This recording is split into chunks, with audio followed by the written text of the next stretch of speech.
ಸಕ್ಕರೆ ಇದ್ದಲ್ಲಿ ಮಾತ್ರ ಇರುವೆಗಳು ಬರ್ತವೆ. ಏನೇನೋ ಅನ್ಬೋದು, ತುಂಬಾ ಒಳ್ಳೆಯವರು, ಅದ್ಭುತ. ಆ ಅದ್ಭುತ ತುಂಬಾ ಒಳ್ಳೆತನ ತಗೊಂಡು ಉಪ್ಪಿನಕಾಯಿ ಹಾಕ್ಲಿಕ್ಕೆ ಆಯ್ತದ? ಇನ್ನೂ ಗುಡಿಸಲುಗಳು ಹಂಗೆ ಇದಾವೆ. ಸರ್ವೇ ಜನ ಸುಖಿನೋ ಭವಂತು, ಸರ್ವರಿಗೂ ಸಮಬಾಳು ಸರ್ವರಿಗೂ ಸಮಪಾಲು ಅನ್ನುವುದಾದರೆ ಭೂಮಿ ಬೇಕಲ್ಲ, ಭೂಮಿ ಬೇಕಲ್ಲ ಸ್ವಾಮಿ. 1947ಕ್ಕೆ ಸ್ವಾತಂತ್ರ್ಯ ಏನೋ ಬಂತು, ಬಂದಾದ ಮೇಲೆ ರಾಜಕೀಯ ಸ್ವಾತಂತ್ರ್ಯದ ಮಾತ್ರ ಹಸ್ತಾಂತರ ಆಯಿತು.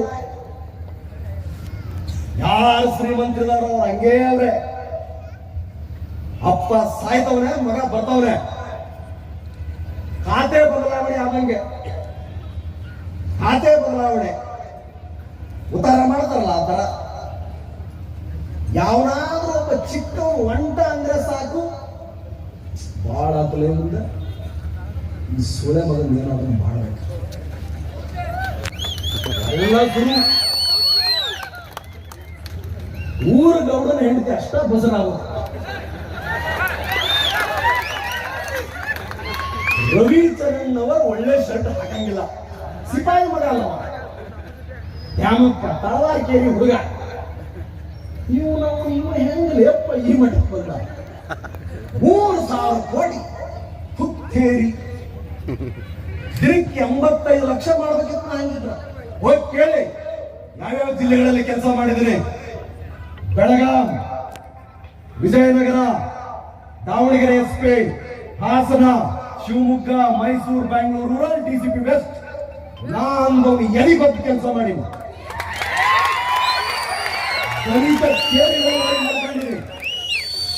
ನನ್ನಷ್ಟು ಜನಸಂಪರ್ಕ ಸಭೆಗಳನ್ನು ಮಾಡಿದ್ರೆ ಇನ್ನೊಬ್ಬನಿದ್ರೆ, ನನ್ನಷ್ಟು ದಲಿತ ದಿನಾಚರಣೆಗಳನ್ನು ಮಾಡಿದವರು ಇನ್ನೊಬ್ಬನಿದ್ರೆ, ನನ್ನಷ್ಟು ಗ್ರಾಮ ವಾಸ್ತವ್ಯಗಳನ್ನು ಮಾಡಿದವರು ಇನ್ನೊಬ್ಬ ಇದ್ರೆ, ನನ್ನಷ್ಟು crime detection, community policing, traffic ಸುಧಾರಣೆಗಳನ್ನ ಮಾಡೋನು ಸಂಡೇ ಆಫೀಸಲ್ಲಿ ಕೊಡ್ತಾ ಇದ್ದೆ.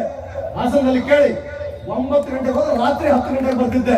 ದೊಡ್ಡ ಮಗಳು ಭೂಮಿ ಹುಟ್ಟುವಾಗ ನೋಡಲೇ ಇಲ್ಲ, 13 ದಿನ ನೋಡಲಿಲ್ಲ. 2ನೇ ಮಗಳು ಹುಟ್ಟಿದಾಗ ಟಿ ನರಸೀಪುರದಲ್ಲಿ ಬಂದೋಬಸ್ತ್ ಮಾಡ್ತಾ ಇದ್ದೆ. ಕಾಕಿ ಇಲ್ಲದೆ ಒಂದು ದಿವಸ ಇರ್ತಿರ್ಲಿಲ್ಲ. ಅನ್ನೋನ್ ನಂಬರ್ ವಾಪಸ್ ಫೋನ್ ಮಾಡಿ, ನಾನು ರವಿ ಡಿ ಚರಣವರ್ SP ಮಾತನಾಡ್ತಿದ್ದೀನಿ, ಫೋನ್ ಮಾಡಿದ್ದಲ್ಲಪ್ಪ, ಏನ್ ನಿಮ್ ಸಮಸ್ಯೆ ಅಂತ ಕೇಳ್ತಾ ಇದ್ದೆ. ಸಮಸ್ಯೆ ಹೇಳಿದ 3ನೇ ದಿವಸ ನಾನಿಂದ ಇನ್ಸ್ಪೆಕ್ಟರ್ ಹೇಳಿದ್ದೆ, ನಿಮ್ ಸಮಸ್ಯೆ ಪರಿಹಾರ ಆಯ್ತೋ ಇಲ್ವೋ ಅಂತ ವಾಪಸ್ ಕೇಳ್ತಾ ಇದ್ದೆ. ಪ್ರತಿ ಜಿಲ್ಲೆಯಲ್ಲಿ SC STಗೆ ಸಿಗಬೇಕಾದ ಸೌಲಭ್ಯ, OBCಗೆ ಸಿಗಬೇಕಾದ ಸೌಲಭ್ಯ, ಸಂವಿಧಾನ ಅಂದ್ರೆ ಏನು, ಜನಸಾಮಾನ್ಯನಿಗೆ ಸಿಗಬೇಕಾದ ಸವಲತ್ತುಗಳೇನು, ಜಿಲ್ಲಾ ಮಟ್ಟದಲ್ಲಿ ಇರುವ ಇಲಾಖೆಗಳೆಷ್ಟು, ಅವರ ಕರ್ತವ್ಯಗಳೇನು, ಪೊಲೀಸ್ ಕಾನ್ಸ್ಟೇಬಲ್ ಅಂದ್ರೇನು, PSI ಅಂದ್ರೇನು, ಅವನ ಕರ್ತವ್ಯ ಏನು, FIR ಅಂದ್ರೇನು, ಸಮನ್ಸ್ ಅಂದ್ರೇನು, ವಾರಂಟ್ ಅಂದ್ರೇನು, ದೋಷಾರೋಪಣ ಪಟ್ಟಿ ಅಂದ್ರೇನು, ಯಾಕೆ ಅರೆಸ್ಟ್ ಮಾಡ್ತೀವಿ, ಯಾಕೆ ಬಿಡ್ತೀವಿ, ಪ್ರತಿಯೊಂದನ್ನು ಪ್ರಿಂಟ್ ಮಾಡಿ ಪ್ರತಿ ಶಾಲೆ, ಪ್ರತಿ ಗ್ರಂಥಾಲಯ, ಪ್ರತಿ ಗ್ರಾಮ ಪಂಚಾಯತಿ ಕಚೇರಿ ಕೊಟ್ಟಿದ್ದೆ, ಕೊಡ್ತಾ ಇದ್ದೀನಿ.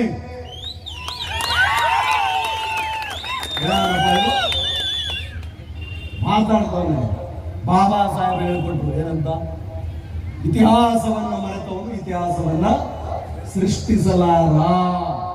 ಎಂತ ಇತಿಹಾಸಪ್ಪ ನಮ್ದಾಗಿದ್ರೆ, ನನ್ನ ಪಾಲಿಂದು ಸೇರಿ ಎಲ್ಲಾ ದೌರ್ಜನ್ಯಗಳನ್ನ ಅನುಭವಿಸಿದ ಕುಟುಂಬ. ನಾನೊಬ್ಬ ರಿಪ್ರೆಸೆಂಟೇಟಿವ್ ಅಷ್ಟೇ. 1000 ಜನ ರವಿಚರಣ್ ಅವರಿನ್ನು ಹಂಗೆ ಅವ್ರೆ.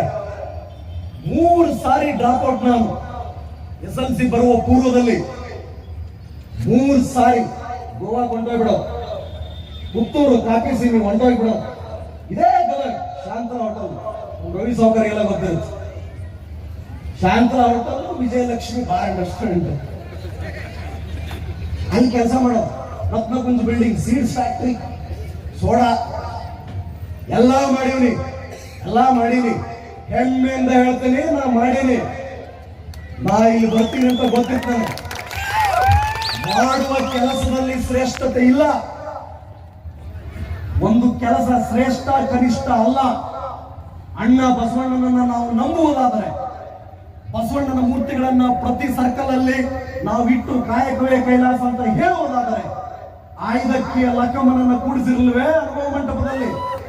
ಮಾದರ ಚೆನ್ನಯ್ಯನಿರ್ಲಿಲ್ವೇ? ದೋಹರ ಕಕ್ಕಯ್ಯನಿರ್ಲಿಲ್ವೇ? ಮಡಿವಾಳ ಮಾಚಿದೇವನಿರ್ಲಿಲ್ವೇ? ಅವರೆಲ್ಲರನ್ನೂ ಸೇರಿಸಿ ನನಗಿಂತ ಕಿರಿಯರಿಲ್ಲ, ಶಿವಭಕ್ತರಿಗಿಂತ ಹಿರಿಯರಿಲ್ಲ ಅಂತ ಬಸವಣ್ಣ ಅವನ ಮಾತುಗಳು ಇತಿಹಾಸವನ್ನು ಮರೆತವನು ಇತಿಹಾಸವನ್ನು ಸೃಷ್ಟಿಸಲ್ಲ ಅಂದ್ರಲ್ಲ. ನಾನ್ ನೋಡಿದ ಇತಿಹಾಸ ಇದು. ನಮ್ಮ ಅಪ್ಪ ಜೀತ, ನಮ್ಮ ತಾತ ಜೀತ ಇದ್ದ ಎಲ್ಲೋ ಕುಂದಗೋಳದ ಹತ್ರ, ಕುಂದಗೋಳದ ಎರೆಬುದಿಯಾಳ, ಅಲ್ಲಿಂದ ನೀಲ್ಗುಂದಕ್ಕೆ ಹೊಟ್ಟಿಪಾಡಿಗೆ ಬಂದವರು. ಅವರಪ್ಪ ಇನ್ನೊಂದ್ ಕಡೆ ಎಲ್ಲ ದುರ್ಗದ ಹತ್ರ ಇದ್ದಂತೆ.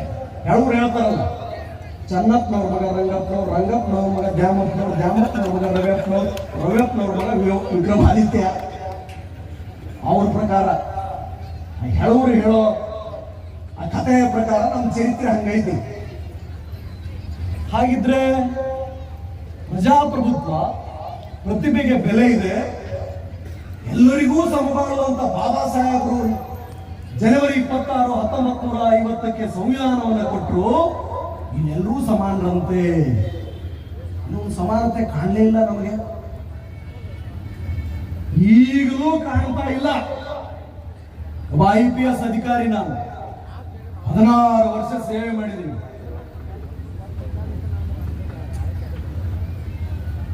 16 ವರ್ಷ ಸೇವೆ ಮಾಡಿದ್ದೀನಿ, ಈಗಲೂ ಇಲ್ಲ.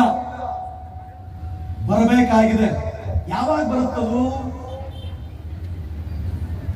ನನ್ನೊಬ್ಬರಿಂದ ಆಯ್ತದ? ಬಾಬಾ ಸಾಹೇಬರು ಅವರ ಆಶೋತ್ತರಗಳನ್ನ ಎಲ್ಲಿವರೆಗೆ